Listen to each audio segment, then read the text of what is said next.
The order is pretty much the same. It's going to be the bottom of the AC with threat stuff. His burden, AC. Okay. Everyone ready? There's no voting issue on like why I'm not topical. There's no reason why I get rid of like his threat ground. He could just, but I'm going to link to threat ground like anyway. Then go to the NC. He says that I'm not meeting the burden, but as long as I show that my burden, as per my definition of like autism moral obligation, as long as I win that, and that means he has to say that there's a moral obligation to use sanctions. That is obviously very clear. If I'm winning my standard, then I'm getting rid of this burden analysis. There's also no reason as to why his burden comes first. As long as I'm winning the framework, then you're going to vote out. Then go to the framework. He says that undesirability.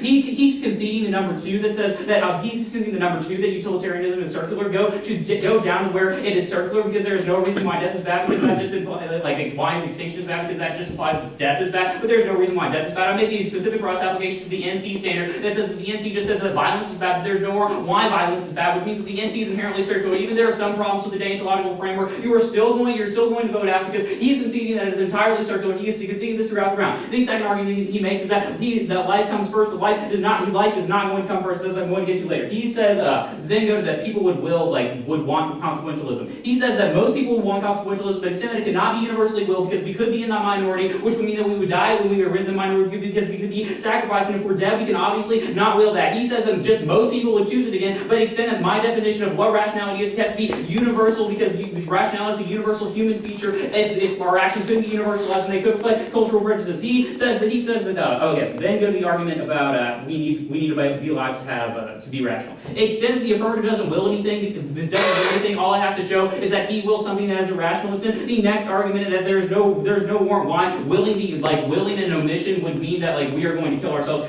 There's no reason like why we're going to be dead in the world of the affirmative world. So extend that he needs a meta-ethical standard because the only thing that links outside morality, anything else, is inherently circular. He's conceding this throughout the entire round. He's not linking a meta-ethical framework, which means that you're going to default to the affirmative framework if he's not linking to extend. Okay, then extend the. Then go to the applicable argument about like how the government doesn't have obligation. The positive negative distinction, I mean. He's conceding that there's a positive negative distinction. He says that when we don't act, we're treating people as a means to an end, but we're obviously not because it's just an omission, that we just allow them to do their own thing. This is a positive obligation, positive negative obligation argument. Then goes to the government doesn't have rationality. Extend that this bastardizes group identity theory because rational people join the government, which means the government can't act rationally. Also extend there's no warrant why the actor in the resolution is a state, which means this also gets rid of this argument because we could be looking to a person using economic sanctions. Extend Applebaum since we think of ourselves as beings that matter consistently demands that we extend that status towards other, which means that the only standard you have is respecting the equality of persons. Send the Gelton card that says when we impose economic sanctions on Iraq, we intended to harm innocents. This also is linking to his threat arguments because when we threaten an economic sanction, we still intend to harm innocents through that threat.